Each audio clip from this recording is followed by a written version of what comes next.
Bonjour à tous, nous sommes le dimanche 2 juillet 2017. Alors, cette vidéo, j'ai laissé uniquement un éclairage naturel. On voit que l'image est très claire. Pourquoi? Parce qu'il fait très beau en cette soirée, alors qu'il est quand même déjà 20h10, que la journée a très mal commencé au niveau météo, mais que finalement, aux alentours du milieu de journée, les choses se sont un peu améliorées. Aujourd'hui, il fait très bon. Et alors que ce matin il faisait très frais et le ciel est bien dégagé et je sens briller dans cette lumière bien la présence du Seigneur aujourd'hui dans ma vie, et je vais expliquer bientôt pourquoi. Aujourd'hui, je vais lire quelques paroles de la Sainte Écriture qui va nous montrer comment, en suivant Jésus, on peut arriver finalement à certains bienfaits. Auparavant, prions. Au nom du Père et du Fils et du Saint-Esprit. Amen. Notre Père qui es aux cieux, que ton nom soit sanctifié, que ton règne vienne, que ta volonté soit faite sur la terre comme au ciel. Donne-nous aujourd'hui notre pain de ce jour. Pardonne-nous nos offenses, comme nous pardonnons aussi à ceux qui nous ont offensés. Et ne nous laisse pas succomber à la tentation, mais délivre-nous du mal, car c'est à toi qu'appartiennent le règne, la puissance et la gloire, pour les siècles des siècles. Amen. Oui, Marie, tu es présente dans nos vies, tu protèges nos familles, tu protèges nos enfants, tu protèges les relations de nos enfants avec leurs parents, et pour cela je veux te louer et t'honorer. Je vous salue Marie, pleine de grâce, le Seigneur est avec vous, vous êtes bénie entre toutes les femmes, et Jésus, le fruit de vos entrailles, est béni. Sainte Marie, Mère de Dieu, priez pour nous, pauvres pécheurs, maintenant et à l'heure de notre mort. Amen. Seigneur Dieu Trinitaire, avec le Saint-Esprit, qui unit le Père et le Fils, je veux te rendre gloire. Gloire au Père et au Fils et au Saint-Esprit, comme il était au commencement, maintenant et toujours et dans les siècles des siècles. Amen. Très précieux Saint-Esprit, Seigneur mon Dieu, amour de Dieu et du Fils, amour qui unit le Père et le Fils, très puissant courant d'amour surnaturel qui donne la révélation à tout homme qui veut s'unir à Dieu, qui veut se rapprocher de Dieu et qui veut être en communion, vivre en communion avec Dieu.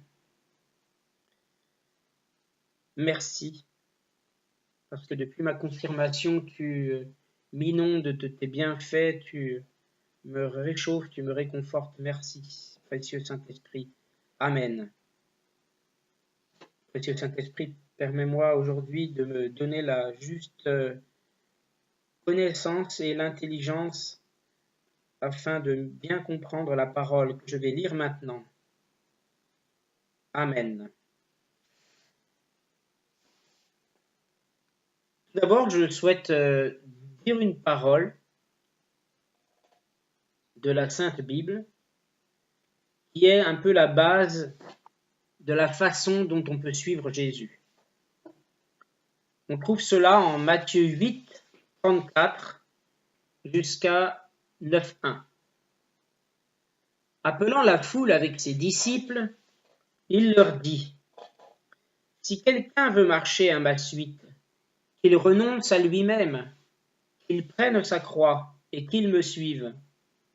Car celui qui veut sauver sa vie la perdra, mais celui qui perdra sa vie à cause de moi et de l'Évangile la sauvera. Quel avantage, en effet, un homme a-t-il à gagner le monde entier si c'est au prix de sa vie ? Que pourrait-il donner en échange de sa vie ?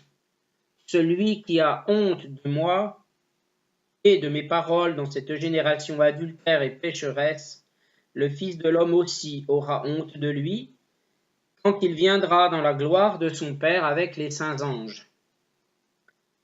Il leur disait, Amen, je vous le dis, parmi ceux qui sont ici, certains ne connaîtront pas la mort avant d'avoir vu le règne de Dieu venu avec puissance.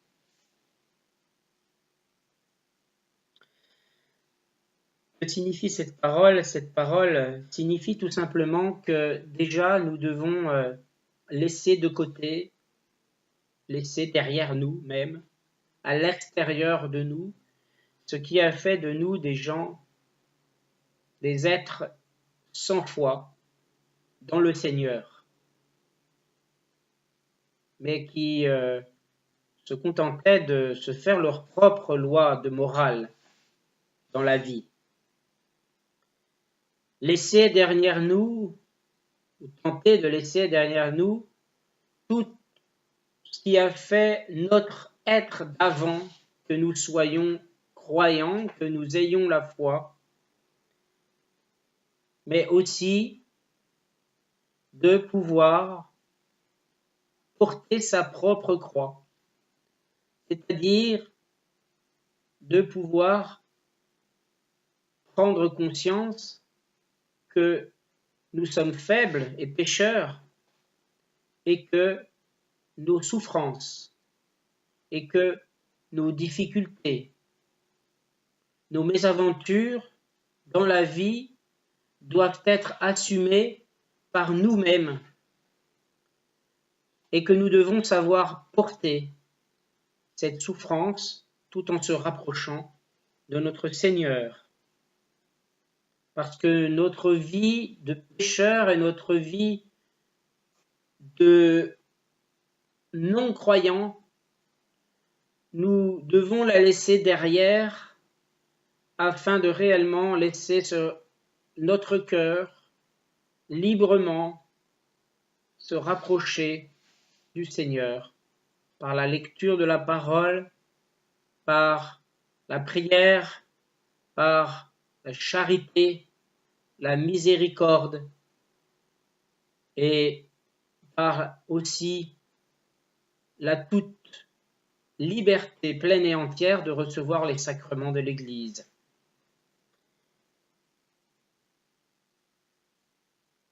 Le Seigneur ne veut pas que nous soyons centrés sur nous-mêmes, mais veut au contraire que nous laissions de côté nos propres intérêts, que nous nous éloignions des affres du monde et que nous soyons capables, sans s'exclure du monde, d'être dans le monde, de ne plus être du monde, afin d'être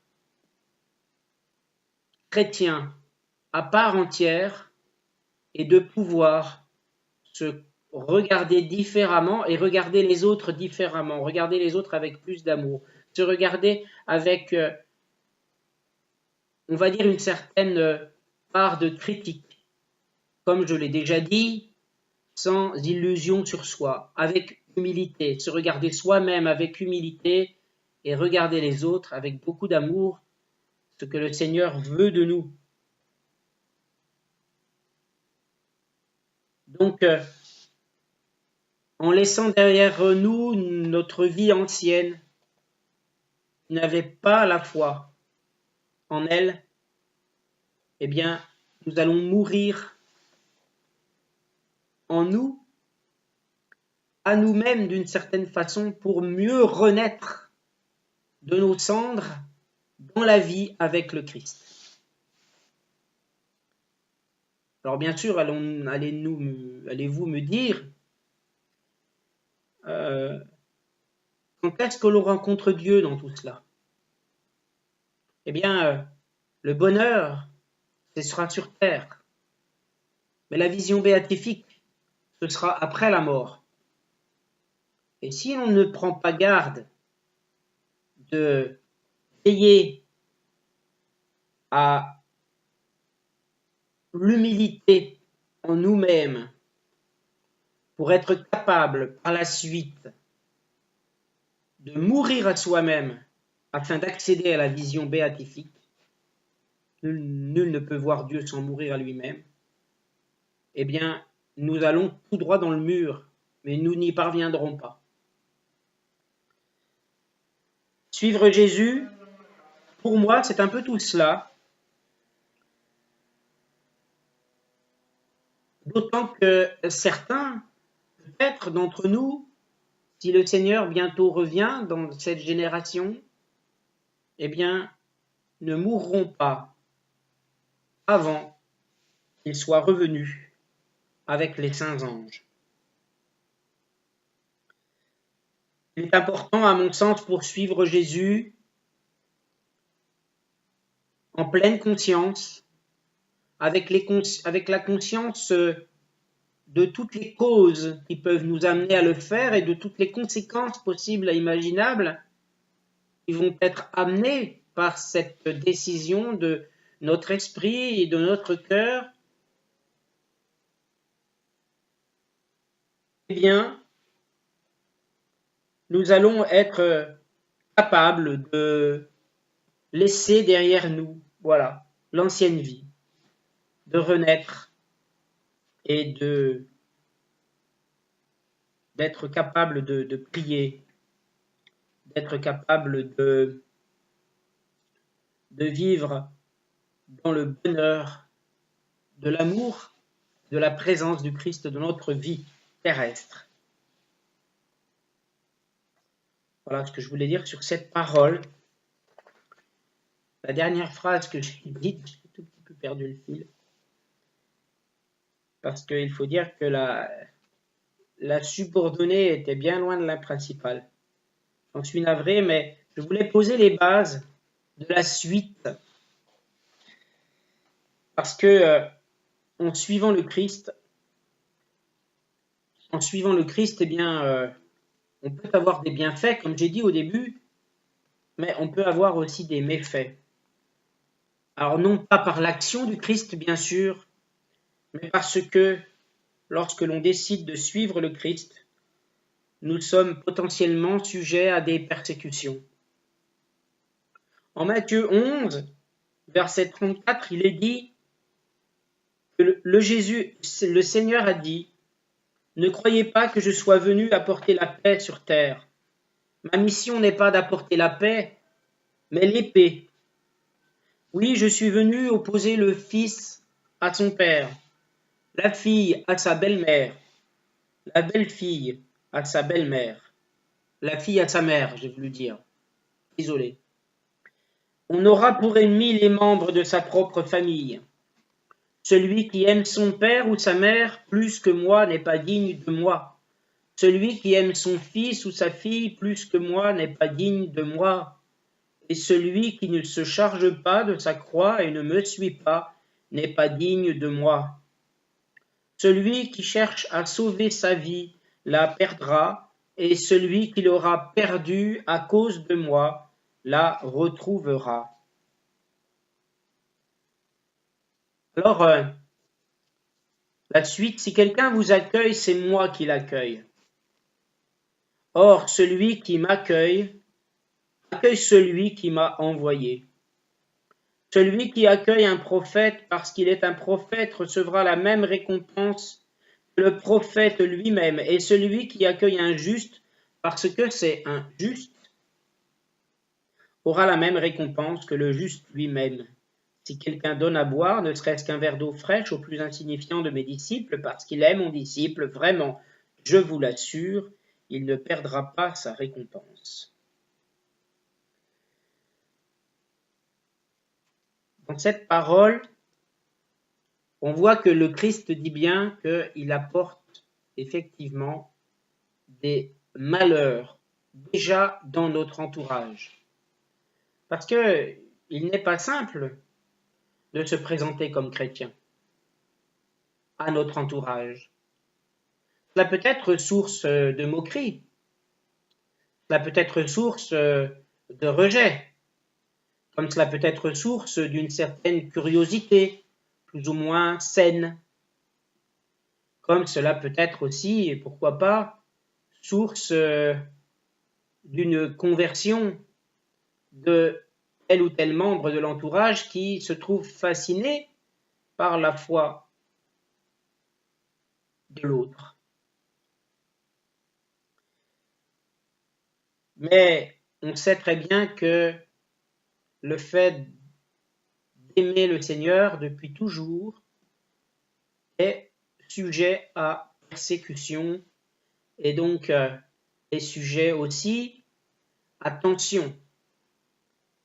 Et donc, le Christ ne veut pas faire le mal dans la famille, mais simplement le mal viendra de lui-même par son nom, parce que nous aurons invoqué son nom, parce que nous aurons dit que nous sommes chrétiens, nous aurons potentiellement suscité chez l'autre le réveil d'un certain côté mauvais, inspiré peu ou prou, bien sûr, par l'esprit de l'adversaire. Mais bien sûr que lorsque l'on est parent, eh bien, on aime ses enfants très fort, on aime ses enfants. Moi, je suis père et j'aime mes enfants, je pourrais dire plus que tout. Mais l'être que je dois aimer plus que tout, c'est le Seigneur Jésus. C'est notre Seigneur Jésus qui est d'un amour infini et inconditionnel pour ses enfants. Mais mes enfants, je les aime d'un amour inconditionnel. Mais est-il un amour infini? Il est d'un amour à toute épreuve, même si parfois, bien sûr, leur éducation pose des petits problèmes de maîtrise de soi aussi, de sérénité dans l'ensemble, si je puis dire. Alors bien sûr, il n'est pas question d'imposer d'aimer davantage Dieu que ses enfants. Simplement, on doit se poser la question de savoir, mais on a des enfants, oui, mais sommes-nous aussi capables de nous tourner vers le Seigneur, de l'aimer, de lui rendre gloire et de l'aimer réellement, inconditionnellement, comme nous pouvons aimer nos enfants?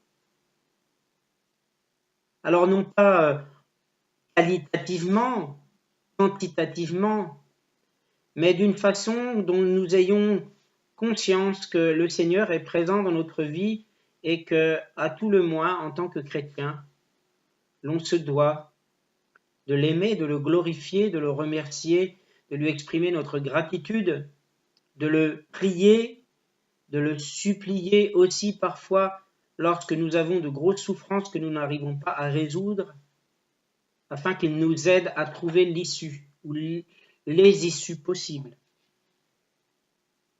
Et dans ce verset 38 et dans ce verset également 39, on voit un petit peu la même chose qui se produit, qui se présente, je veux dire, dans Matthieu 8, 34 à 9.1 que j'ai lu, comment suivre le Christ. N'est-ce pas? Ici, il est indiqué, celui qui veut sauver sa vie la perdra, mais celui qui perdra sa vie à cause de moi et de l'Évangile la sauvera. Ici, c'est marqué aussi, celui qui ne se charge pas de sa croix et ne me suit pas n'est pas digne de moi. Celui qui cherche à sauver sa vie la perdra, et celui qui l'aura perdue à cause de moi la retrouvera. C'est le même passage en fait, je l'avais même pas réalisé. Non, c'est pas le même passage, c'est pas le même chapitre d'ailleurs, parce que là c'est en Marc 8. J'ai dit Matthieu, mais c'est Marc. Je me suis trompé, c'est Marc. Et là c'est en Matthieu 11. Donc le Seigneur a dit une chose qui est intéressante, c'est celui qui cherche à sauver sa vie la perdra, et celui qui l'aura perdue à cause de moi la retrouvera. Alors là, c'est pareil. Celui qui cherche à sauver sa vie, celui qui cherche à se sauver absolument sans passer par le Seigneur, sans refusant le Seigneur, pas forcément dans le mur, parce que la vie sans l'esprit, sans la foi, c'est quelque chose, c'est une vie à laquelle il manque cruellement quelque chose pour l'épanouissement, pour le bonheur sur la terre, et pour l'épanouissement juste dans la vie, après la mort, dans la vie éternelle avec le Seigneur. Mais dans notre vie, nous, sur terre, sans la présence de notre Seigneur, nous mourrons. Et celui qui cherche à sauver sa vie telle qu'elle, sans se rapprocher du Seigneur, perdra sa vie. Celui qui cherche qui a perdu sa précédente vie, mais qui cherche malgré tout à trouver la vie dans le Seigneur, lui va revivre et lui donc va retrouver cette vie. Et quand on est accueilli par quelqu'un, eh bien, quand nous, en tant que chrétiens, nous sommes accueillis par quelqu'un. Bon, lorsque je suis accueilli, par exemple, par telle ou telle personne dans la communauté, c'est que, d'une certaine manière, c'est Jésus qui est accueilli, puisque dans notre foi, dans notre, on va dire, qualité de chrétien, eh bien, nous sommes reconnus comme tels. Nous sommes donc accueillis comme tels, et c'est donc Jésus qui est accueilli par la même personne, par cette même personne qui nous accueille. C'est Jésus qui va être en nous, grâce auquel nous aurons eu la foi, qui va être accueilli par cette personne. Lorsque, voilà, on va être aussi consolé, on va être aussi écouté. On va nous donner le gîte, le couvert, on va nous donner à boire. Eh bien sûr, celui-là ne perdra pas sa récompense, dit le Seigneur, parce que tout simplement,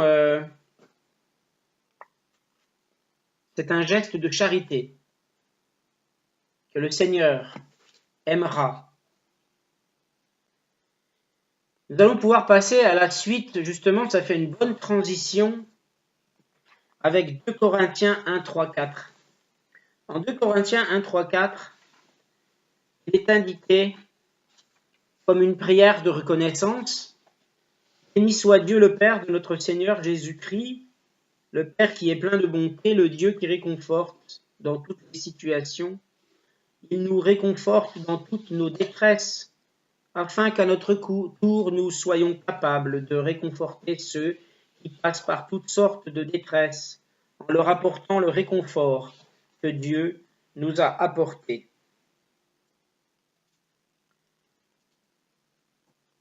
Alors, je crois que la parole parle d'elle-même. Je crois qu'en ayant décidé de suivre Jésus, parce que nous le souhaitions, parce que nous avions besoin, parce qu'à un moment de notre vie, nous avons décidé de le faire, eh bien, nous allons connaître des méfaits que j'ai indiqués tout à l'heure, qui sont issus de la parole, une certaine forme de malheur et de persécution à cause du Seigneur, à cause du fait que nous ayons la foi. Et nous allons aussi recevoir, bien sûr, ces bienfaits, les bienfaits d'être accueillis par quelqu'un de la communauté qui va bien sûr être touchée par notre statut, si je puis dire, de chrétien, et donc va vouloir ainsi, d'une certaine façon, accueillir le Seigneur. Et lorsque l'on aura accueilli le Seigneur dans nos vies pleinement, qu'on sera passé un petit peu par ces phases-là, eh bien, nous pourrons, grâce à cette parole, être assurés que réellement nous serons réconfortés dans notre détresse et que, à notre tour, parce que nous aurons été réconfortés dans notre détresse, nous serons capables aussi de reprendre de l'énergie retrouvée par les prières, les supplications, les louanges, et nous serons capables à notre tour de réconforter les autres, parce que nous aussi nous serons passés par des détresses et que nous aurons été à même de comprendre la détresse des autres.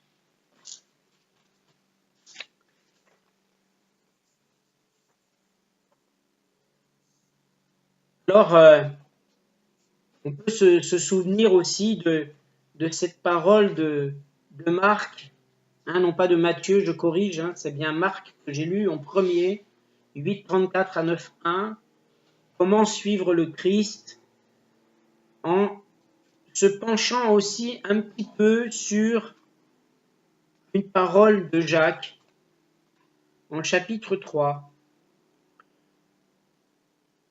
Parce que lorsque nous aurons rencontré le Christ, il sera plus facile, du moins espérons-le, d'observer une de ces paroles qui tente à nous faire surveiller nos attitudes, le ton de nos réactions et également notre langage. Voyons cela en Jacques 2, 3:10. En Jacques 3, 2:10, pardon. Jacques 3, 2:10. Mes frères, ne soyez pas nombreux à enseigner, vous le savez, nous qui enseignons, nous serons jugés plus sévèrement. Car chacun de nous commet des fautes de bien des manières. Celui qui ne commet jamais de faute dans ses paroles est un homme parvenu à l'état d'adulte, capable aussi de maîtriser son corps tout entier. Quand nous mettons un mors dans la bouche des chevaux, pour qu'ils nous obéissent, nous dirigeons aussi tout leur corps. Pensez encore aux bateaux, même s'il s'agit de grands navires et s'ils sont poussés par des vents violents, il suffit d'un tout petit gouvernail pour les diriger au gré du pilote.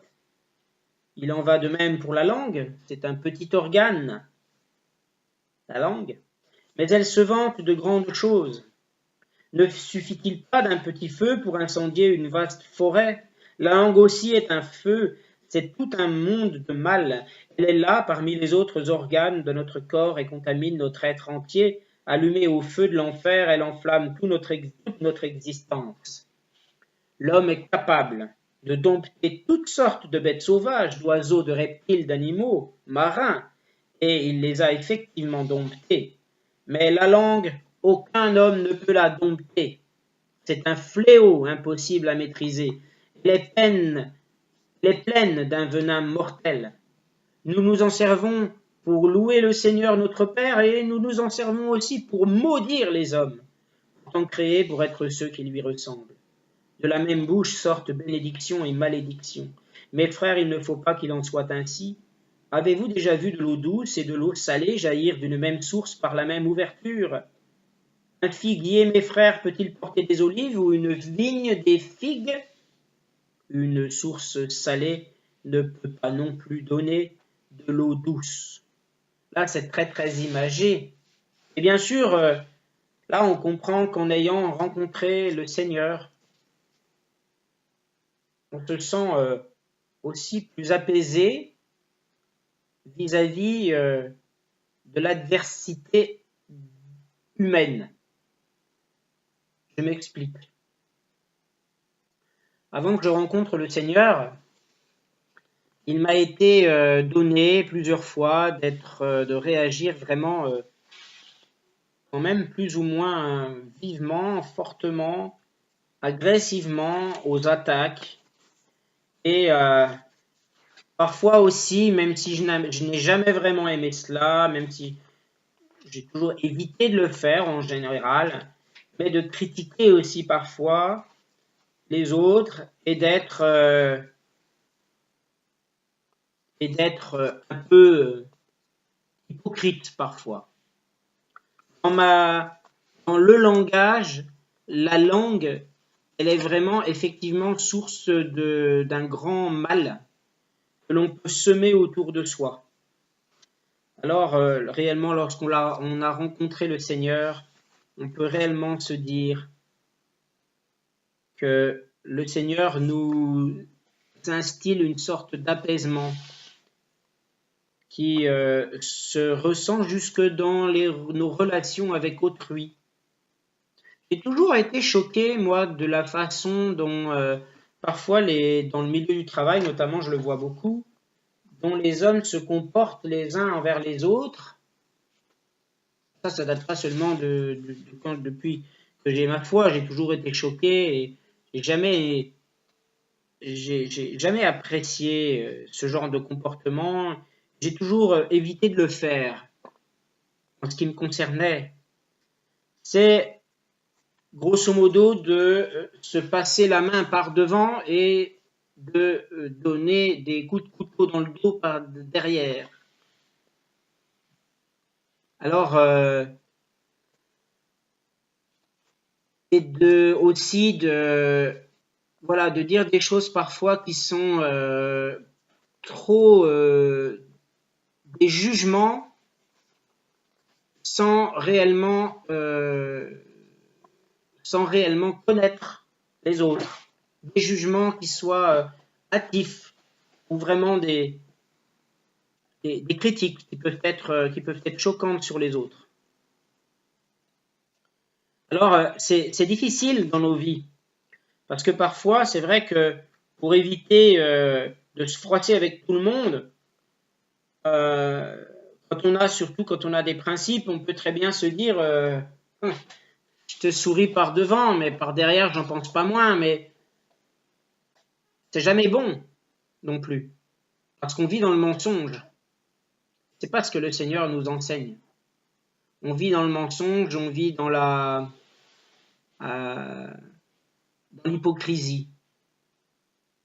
Mais en même temps, le Seigneur nous encourage à modérer notre langage et à ne pas céder aux élans d'agressivité, aux élans de colère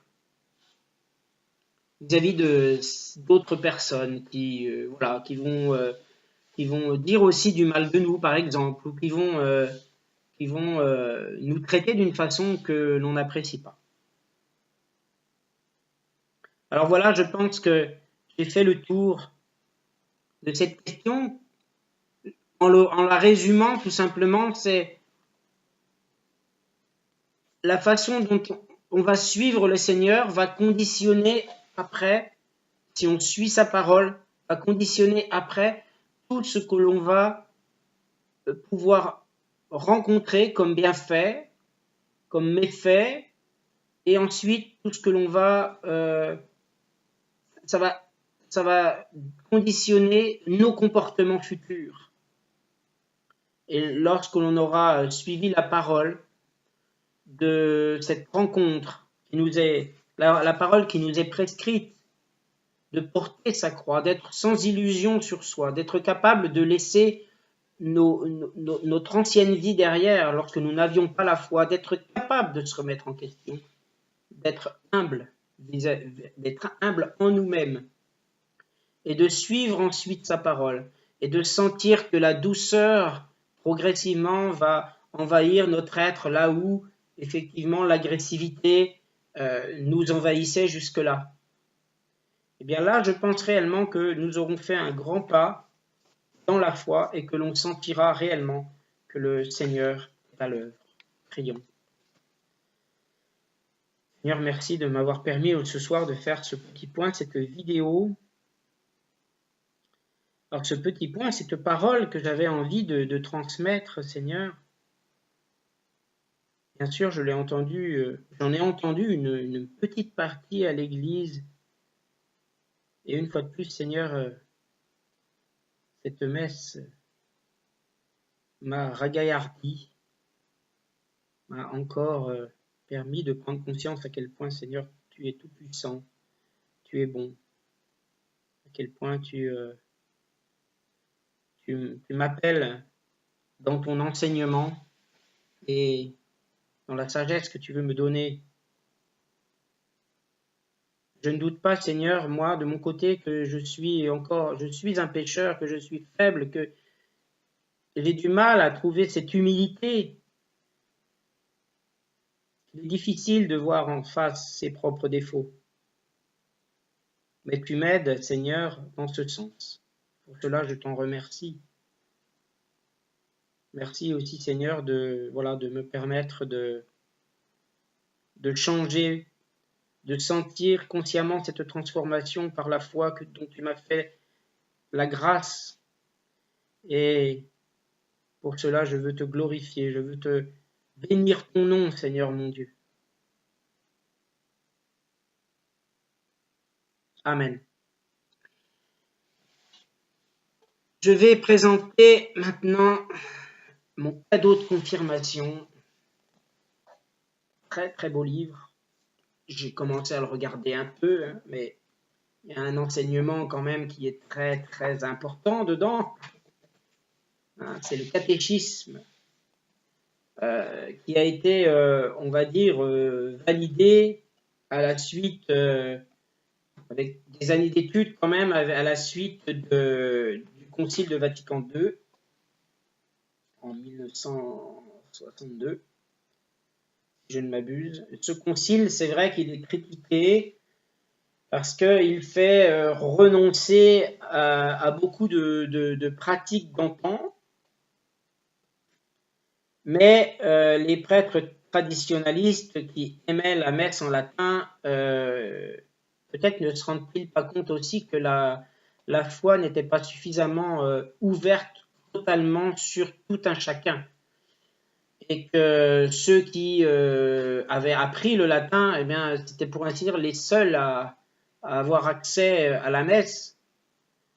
Et peut-être aussi était-ce à l'époque déjà un certain monde de privilégiés. Aujourd'hui, tout le monde a accès à la parole du Seigneur. Tout le monde, parce que Dieu aime tout le monde. Dieu aime tout un chacun. Nous sommes tous créatures du Seigneur et nous sommes ses enfants. Lorsque nous décidons de le rejoindre, nous devenons ses enfants. Et alors, l'Église a voulu remettre un petit peu justement au jour, devant la crise en plus, bien sûr, de foi, et aussi la crise des prêtres dans l'Église, eh bien, au goût du jour, l'accès à tout un chacun à la parole du Seigneur pour que tout un chacun soit capable de rejoindre l'Église, d'ouvrir une porte d'Église et d'essayer de s'intéresser à ce qui se passe dedans et de comprendre et par-delà d'étudier et de rencontrer le Seigneur, pourquoi pas, s'il ne l'a déjà rencontré. Donc je pense réellement que, voilà, à mon sens, moi j'ai rien vu jusque-là, je parle pas spécialement de ça, mais j'ai rien vu qui me choque énormément et qui aille à contre-courant de la parole de Dieu dans les pratiques de l'Église catholique. Nous aurons bien sûr l'occasion de revenir sur la question des saints, sur la question de la Vierge Marie dans l'Église catholique, la question de la communion des saints, et nous verrons de toute façon que l'Église catholique a ses dogmes de communion des saints et de l'Assomption et de l'Immaculée Conception qui sont réellement logiques en quelque sorte. Donc logiques et qui sont tout au moins à ma connaissance, qui concerne la communion des saints, les anges, que Jésus reviendra sur terre avec les anges, les saints. Réellement, ces êtres décharnés qui ont rejoint la vision béatifique ont pu recevoir délégation de notre Seigneur pour interagir sur terre, tout comme la mère des chrétiens, Marie. Et j'atteste aujourd'hui que lorsque l'on prie, Marie, moi je n'ai pas encore vraiment prié de saint, j'ai encore un peu de mal quand même avec les saints, mais Marie, lorsque je l'ai priée 2 fois de suite, eh bien, la gloire du Seigneur s'est manifestée. Donc nous pouvons réellement avoir confiance et se rapprocher de l'Église catholique. Pour moi, l'Église catholique est l'Église apostolique. L'Église primitive, l'Église catholique est issue de l'Église primitive. L'Église primitive est à l'origine de l'Église catholique. Les protestants sont venus bien après, au XVIe. Et je pense que réellement, c'est intéressant d'approfondir aussi notre étude de la Bible et de voir à quel point eh bien, l'Église catholique est à plus d'un titre relativement intéressante parce qu'elle rejoint réellement les racines de l'Église. Les racines, c'est depuis le Christ. Depuis le Christ.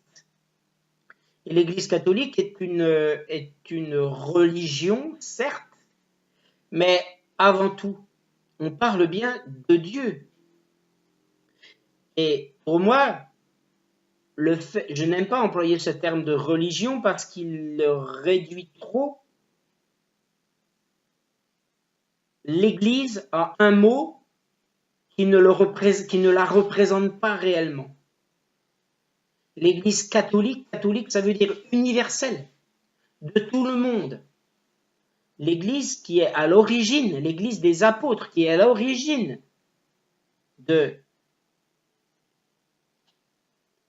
du Christ, pas à l'origine du Christ, à l'origine de l'Église que l'on connaît aujourd'hui, l'Église dans nos églises, dans nos beaux monuments des églises de Christ.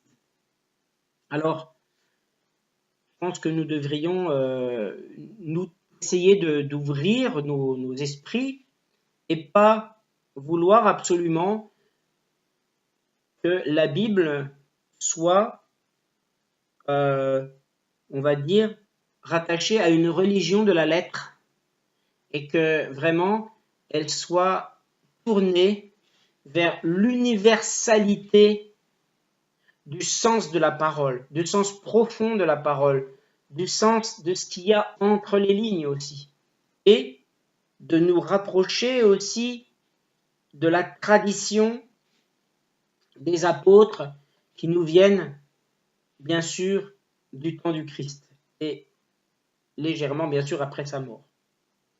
Voilà, j'aurai l'occasion de reparler de tout cela. Merci à tous de m'avoir suivi. N'hésitez pas à mettre vos commentaires sur ce que vous pensez. Si je n'ai pas réussi réellement si j'ai bien réussi plutôt à paramétrer ma chaîne, logiquement mes commentaires devraient apparaître. Il faut que je fasse encore des tests parce que les statistiques me disent que j'ai une dizaine de commentaires, mais je ne les trouve pas. Donc je ne sais pas comment je peux faire.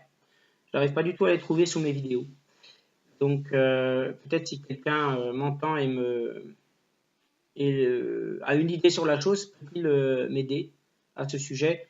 Je voudrais simplement terminer cet exposé en disant qu'aujourd'hui, mon fils de 7 ans m'a dit, bientôt 8, m'a dit que le métier qu'il voulait faire, c'était prêtre. Donc cela, bien sûr, m'a profondément surpris.